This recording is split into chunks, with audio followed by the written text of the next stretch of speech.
नमस्कार, मैं हूं रत्ना और आप देख रहे हैं सी न्यूज भारत। वक्त हो चुका है उत्तर प्रदेश बुलेटिन का।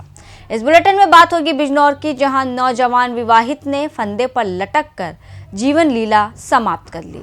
आगे बात होगी ग्लास की, जहां नगर में मेला बसंत पंचमी के तहत कुश्ती दंगल आयोजित हुई।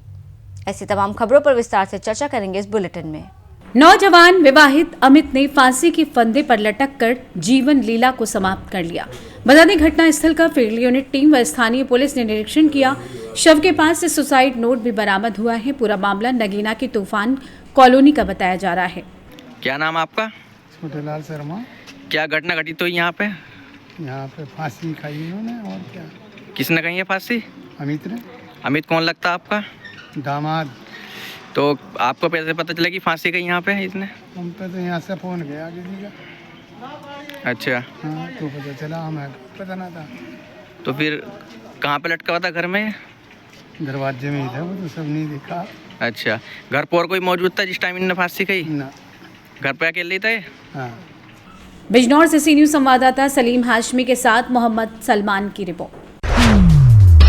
पशु चराने गए नाबालिग बालक से कुकर्म का मामला आया सामने।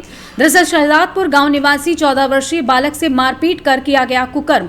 युवक के पिता ने थाने में दी तहरीर। पुलिस ने मुकदमा दर्ज कर जांच में जुटी। बिजनौर के थाना शेरकोट गांव शहजादपुर गांव की घटना बताई जा रही है। जानते हैं पीड़ित के पिता विजयपाल ने और क्या कुछ कहा। ये जो आप अपना बच्चा अस्पताल में भर्ती किया है, क्या है पूरा मामला? हमारे बच्चे घोड़ी चराने के लिए गया था जी। वहाँ पे हमारे लड़के के साथ कुकर्म किया गया जी, और मारपीट की है शाहरुख नाम के लड़के ने। कितनी उम्र थी उस व्यक्ति की जिन्हें ये घटना? 21 वर्ष जी। आपने थाने में तहरीर दे दी? थाने में तहरीर दी गई है। अब आप क्या चाहते हैं? उसके नाम सख्त कड़ी कार्रवाई की जाए। बिजनौर से सी न्यूज संवाददाता सलीम हाशमी के साथ मोहम्मद सलमान की रिपोर्ट। थाना कोतवाली शहर के पंजाबी कॉलोनी निवासी एक युवा को शादी में जाना उस वक्त महंगा पड़ गया जब शादी समारोह में बीती रात गंज रोड स्थित कृष्णा फॉर्म मैरिज हॉल में दो पक्षों में किसी बात को लेकर हाथापाई हो गई। बात इतनी बढ़ गई कि देखते ही देखते वहां कुर्सियां चलने लगी। वहीं एक पक्ष द्वारा पथराव चालू कर दिया गया तो दूसरे पक्ष ने गोली चला दी। गोली चलते ही वहां भगदड़ मच गई। गोली चलने पर पास में खड़े राघव खेड़ा भी जैसे ही भाग निकले, पीछे से राघव खेड़ा को गोली लग गई। गोली लगते ही राघव खेड़ा नीचे गिर गए। आनन फानन में राघव खेड़ा के दोस्त द्वारा जिला अस्पताल बिजनौर में भर्ती कराया गया है, जहां हालत नाजुक देखते हुए पेशेंट को हायर सेंटर रेफर कर दिया गया है। आइए जानते हैं इस विषय में डॉक्टर दीपक मर्सी हॉस्पिटल बिजनौर एवं राघव खेड़ा के पिता अमित खेड़ा का और क्या कुछ कहना था। डॉक्टर साहब, पेशेंट आया है लगभग रात्रि में। जी। क्या वजह रही इसको जो यहाँ पर एडमिट किया गया? ये पेशेंट राघव खेरा नाम के पेशेंट हैं, लगभग 19-20 साल के पेशेंट हैं। रात मर्सी हॉस्पिटल में आए थे, गन शॉट के पेशेंट हैं।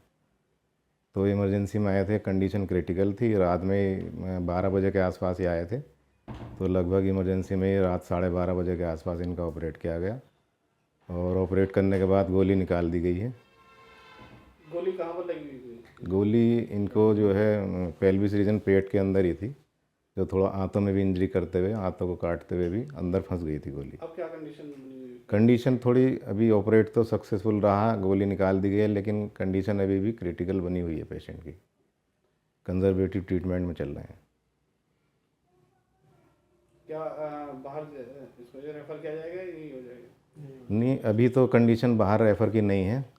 अब इस समय रात से लेकर अभी तक जो सवेरे तक का है, थोड़ा वाइटल भी स्टेबल हैं, मेडिसिन रेस्पॉन्स कर रही हैं, अभी अंडर कंट्रोल की स्थिति है। तो अभी कोई रेफ़र वाली स्थिति मैं समझता हूँ अभी नहीं है। अगर कुछ ऐसा होगा तो फिर रेफ़र किया जाएगा, लेकिन अभी कंट्रोल वाली स्थिति है। लेकिन अभी थोड़ा सा इस तरह के पेशेंट थोड़ा सीरियस तो रहते ही हैं। 24 से 48 घंटे ऑब्जर्वेशन में रखना तो पड़ता ही इनको, उसके बाद ही स्थिति क्लियर होती है। क्या नाम है आपका? अमित खेड़ा।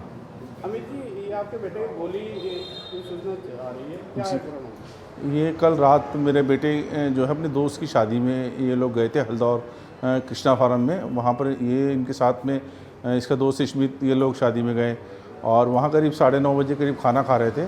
तो खाना खाते समय वहाँ पर किसी 2 गुटों में झगड़ा हो गया वहाँ, और झगड़ा इतना भयंकर हुआ कि वो कुर्सी फेंकने लग गए, पथराव चला और गोली शुरू हो गई।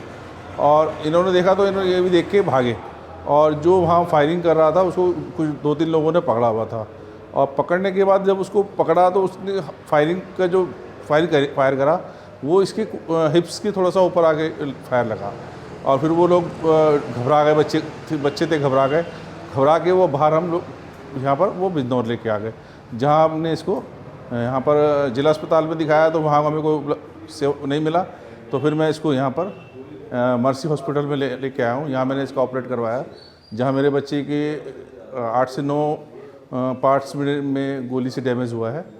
और क्या कंडीशन बनी हुई है? अभी कंडीशन तो क्रिटिकल है, 24 से 72 घंटे का समय दिया है डॉक्टर साहब ने, और बच्चा मेरा भी आईसीयू में है और अभी बेहोशी में है। हमने सुबह यहाँ अस्पताल के द्वारा तहरीर भिजवा दी है, जो वहाँ से थाने से इंस्पेक्टर साहब भी आए थे, और वहाँ के जो है दरोगा जी भी आए थे, और अभी थोड़ी देर पहले एसपी संजीव वाजपेयी जी भी आए थे, जो पूरी इस पर कार्रवाई हेतु अपना वो सहयोग का हमें वो देके गए हैं कि हम जल्द से जल्द जो है इनको पकड़ेंगे। बिजनौर से सी न्यूज़ संवाददाता सलीम की रिपोर्ट। इगलास नगर में चल रहे मेला बसंत पंचमी के अवसर पर सोमवार को विगत वर्षों की भांति इगलास भीलपुर मार्ग शिवदान सिंह इंटर कॉलेज के पास कुश्ती दंगल का आयोजन किया गया। कुश्ती दंगल के संयोजक नगर पंचायत अध्यक्षा कमलेश शर्मा के पति एवं प्रतिनिधि हरीश कुमार शर्मा ने कुश्ती पहलवानों के हिसाब से पुरस्कार निर्धारित करते हुए आखिरी कुश्ती 21,000 रुपए रखी। इगलास नगर का बसंत पंचमी मेला ऐतिहासिक मेला माना जाता है। इगलास नगर में सैयद बाबा के नाम से अंग्रेजी हुकूमत के समय से लगते आ रहे मेला बसंत पंचमी के अवसर पर 2 दिवसीय कुश्ती दंगल का आयोजन होता चला रहा है। सोमवार को भीलपुर मार्ग स्थित मैदान में दूरदराज से आए पहलवानों के जोड़े बनाते हुए कुश्ती कराई गई। कुश्ती की शुरुआत 500 रुपए से बढ़ते हुए पहलवानों के मुताबिक 21,000 रुपए तक पहुंच गई। चेयरमैन पति प्रतिनिधि हरीश कुमार शर्मा के मुताबिक यदि पहलवान आते तो कुश्ती दंगल का इनाम बढ़ाया भी जा सकता था, लेकिन अभी दिनांक 4 फरवरी को भी कुश्ती दंगल होनी है। इनाम की धनराशि निर्धारित नहीं की गई है, पहलवानों के आने पर निर्धारित की जाएगी। हो सकता है कि अंतिम कुश्ती लाखों तक पहुंच जाए। इस मौके पर चेयरमैन प्रतिनिधि हरीश कुमार शर्मा, राजेंद्र चौधरी उर्फ पप्पू, राम बाबू कुशवाहा चेयरमैन, पुत्र गौरव शर्मा, कोमल शर्मा नंबरदार, मेला कमेटी के महामंत्री नितिन चौधरी, वरिष्ठ पत्रकार इंद्रजीत प्रेमी, संजय भारद्वाज, योगेश शर्मा आदि मौजूद थे। इगलास से सी न्यूज़ संवाददाता इंद्रजीत प्रेमी की रिपोर्ट।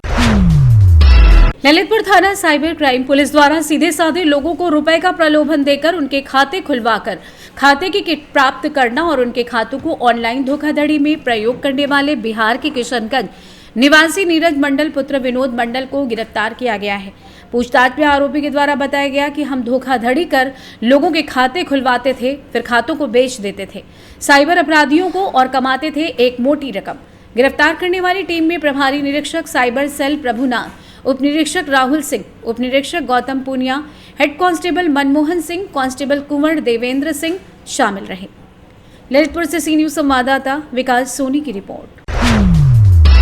आर्य महिला डिग्री कॉलेज शाहजहांपुर में राष्ट्रीय सेवा योजना के 7 दिवसीय शिविर के 6वें दिवस को नशा मुक्ति अभियान के रूप में मनाया गया।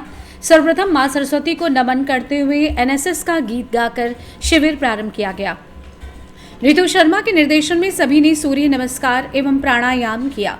शिविर के प्रथम सत्र में नशा मुक्ति अभियान पर कार्यक्रम अधिकारी ऋतु शर्मा, डॉक्टर रानू दुबे के निर्देशन में एक रैली का आयोजन किया गया। रैली के माध्यम से नशा मुक्ति समाज का संदेश दिया गया। शिविर के द्वितीय सत्र में एक संगोष्ठी आयोजित की गई, जिसका विषय रहा नशा मुक्ति, शीतलहर एवं मानसिक स्वास्थ्य। छात्राओं ने अपने अपने विचारों को व्यक्त किया। आज की संगोष्ठी सत्र की अतिथि स्वास्थ्य विभाग से नंदिनी सक्सेना ने आयोजित संगोष्ठी पर अपने विचार प्रेषित किए, महत्वपूर्ण जानकारी प्रदान की। अंत में स्वयं सेविकाओं ने अतिथियों को पुष्पगुच्छ भेंट कर सम्मानित किया।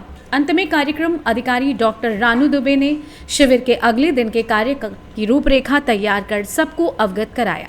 कार्यक्रम में शिवांगी चौहान एवं सुधा पांडे का विशेष सहयोग रहा। शाहजहांपुर से सी न्यूज़ संवाददाता शान की रिपोर्ट। खबर यूपी के चंदौली से, जहां डीडीयू जंक्शन पर 92 वर्षीय महिला की तबीयत अचानक बिगड़ने पर रेलवे सुरक्षा बल ने तत्परता से और संवेदनशीलता और मानवता का परिचय देते हुए आरपीएफ के प्रयास से वृद्ध महिला की जान बचा ली। महिला प्रयागराज महाकुंभ से लौटने के बाद न्यू जलपाईगुड़ी यात्रा के लिए ट्रेन पकड़ने जा रही थी, तभी उसकी तबीयत खराब हो गई। आरपीएफ को महिला की हालत बिगड़ने की सूचना मिली।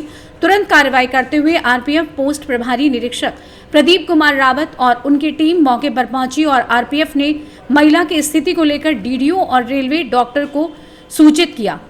आइए जानते हैं इस विषय में क्या कुछ कहना है आरपीएफ प्रभारी डीडीओ जंक्शन प्रदीप कुमार रावत का। सर, आपका परिचय जानना चाहेंगे। मैं प्रदीप कुमार रावत, प्रभारी निरीक्षक RPF post Pandit Deendayal Upadhyay. Sir, एक वृद्ध महिला आई थी, उसको ट्रीटमेंट की जरूरत पड़ी, अस्पताल भेजा गया। आप खुद मौके पर लगे रहे, अस्पताल भेजा, क्या था पूरा मामला? कौन थी महिला, कहाँ गई थी, क्या हुआ? इस कलेक्टर के पास में जो ड्यूटी स्टाफ हमारा तैनात था आरपीएफ का, उसने बताया और मीडिया वाले के माध्यम से भी एक सूचना मिली कि कोई वृद्ध महिला है जिनके उनकी तबीयत खराब है और उनका बेटा उनको गोद में उठा के ले जा रहा है। सूचना पाते ही हम लोगों ने उनके लिए व्हील चेयर की डिमांड करवाया और डॉक्टर को कॉल करवाया। जब तक चूंकि व्हील चेयर आने में देर थी, अविलंब अपने पोस्ट से जो है व्हील चेयर मंगवा करके उनके लिए गाड़ी, चूंकि 2 नंबर पे उनका जो बेटा था वो बता रहा था कि 2 नंबर पे गाड़ी लगी है, हम उसे जाना चाहते हैं। हम लोगों ने तुरंत 2 नंबर पे उनको लाया व्हील चेयर के माध्यम से। मैं बोला, उन्होंने बोला कि हमारे पास टिकट नहीं। हमने बोला आप ठीक है प्लेटफॉर्म पहुंचिए, हम आपके लिए टिकट की व्यवस्था करवा कर आपको दिलवा देते हैं। इसी बीच में डॉक्टर लोगों की टीम आ गई प्लेटफॉर्म पे और उनका हेल्थ चेकअप किया मौके पर। उनका बीपी काफी लो बताया डॉक्टर ने और एडवाइस किया कि नहीं, इनको अस्पताल में भर्ती करना पड़ेगा। डॉक्टर के एडवाइस के अनुसार हम लोग उनको पुनः ले जा करके एम्बुलेंस के माध्यम से स्टाफ के द्वारा जो है अस्पताल में भिजवाया है। वो यात्री जो थे वो महाकुंभ नहाने के लिए गए हुए थे और न्यू जलपाईगुड़ी वेस्ट बंगाल जा रहे थे। तो अभी क्या स्थिति है और उनको कहाँ भर्ती कराएं? अभी तो हेल्थ इशू का है उनका, तो उसके बारे में डॉक्टर साहब ही बता पाएंगे। कहाँ एडमिट कराया गया उनको? पंडित दीनदयाल उपाध्याय के रेलवे अस्पताल में एडमिट कराया। चंदौली से सी न्यूज संवाददाता मधुप की रिपोर्ट। बसंत पंचमी यानी माघ महीने की शुक्ल पक्ष का 5वां दिन। इस साल बसंत पंचमी का पर्व 2 फरवरी के दिन मनाया गया। बसंत पंचमी और बृहस्पति का भी गहरा संबंध है। बसंत ऋतु को सभी ऋतुओं का राजा माना गया है। बसंत पंचमी के दिन ज्ञान, बुद्धि, कला की देवी मां सरस्वती की आराधना की जाती है। बसंत पंचमी पर सब कुछ पीला दिखता है। इस दिन पीले रंग का बहुत महत्व माना गया है। पीले रंग हिंदू धर्म में भी शुद्ध माना गया है। पीला रंग शुद्ध और सात्विक प्रवृत्ति का प्रतीक माना गया है। ऐसा माना जाता है कि पीला रंग बृहस्पति का प्रतीक है। साथ ही बृहस्पति को भी ज्ञान का देवता माना गया है, इसलिए इस दिन पीले रंग के कपड़े पहने जाते हैं। वैसे इस दिन पर पीले रंग का बहुत महत्व है। तो बसंत पंचमी के दिन से मौसम सुहाना होने लगता है, ठंड जाने लगती है, हल्की हल्की गर्मी का एहसास होता है। बसंत के मौसम में सरसों की फसल पककर तैयार हो जाती है। वहीं फर्रुखाबाद में बसंत पंचमी का पर्व पतंगबाजी के पर्व के रूप में काफी मशहूर है। वैसे तो पतंगबाजी का बसंत से कोई सीधा संबंध नहीं है, लेकिन बसंत पंचमी पर फर्रुखाबाद में पतंग उड़ाने का रिवाज सैकड़ों साल से है। फर्रुखाबाद सहित देश के कई शहरों में बसंतोत्सव पर पतंग उड़ाने का प्रचलन शुरू हुआ तो आज तक अनवरत चलता रहा, जिसे पतंगों का दिन भी कहा जाता है, जहां हिंदू, मुस्लिम, सिख, ईसाई सहित सभी धर्मों के लोग बसंत पंचमी पर्व पर पतंगों के माध्यम से देश की एकता के सूत्रधार बनते हैं। जिले में बसंत पंचमी पर्व पर पतंगबाजी का ऐसा नशा छाया दिखता है कि कोई भी उम्र हो, पतंगबाजी से कोई अछूता नहीं दिखता। फर्रुखाबाद से सी न्यूज संवाददाता आदेश की रिपोर्ट। जौनपुर में हर वर्ष की तरह इस बार भी नगर शाहगंज के सेंट जेवियर्स स्कूल में प्रबंधक गौतम जायसवाल, उप प्रधानाचार्य लक्ष्मी महतो, प्रधानाध्यापिका सुषमा दुबे, समन्वयक कंचन दीक्षित, रमेश चतुर्वेदी, सेफाली के दिशा निर्देशन समस्त शिक्षकों सहित बसंत पंचमी के शुभ अवसर पर माता सरस्वती की प्रतिमा पर माल्यार्पण कर दीप प्रज्वलित एवं मंत्रोच्चारणों के साथ विधि विधान से 21 हवन कुंडों पर पूजा अर्चना की गई। तत्पश्चात नौनिहाल बच्चों का विद्यारंभ संस्कार के रूप में सर्वप्रथम पंडित जी ने सभी नौनिहालों को तिलक लगाया और उनके हाथों में कॉपी और कलम पकड़ाकर उन्हें अक्षर ज्ञान कराकर विद्यारंभ संस्कार को पूर्ण कराया। शिक्षक शिक्षिकाओं ने अक्षरों का उच्चारण भी करवाया। छोटे छोटे बच्चों में गजब का उत्साह देखने को मिला। अंत में प्रबंधक ने बच्चों को कॉपी कलम के साथ बहुत सारे उपहार देकर उनके उज्जवल भविष्य की शुभकामनाएं दी। जौनपुर से सी न्यूज संवाददाता दिवाकर मिश्रा के साथ दीपक सिंह की रिपोर्ट।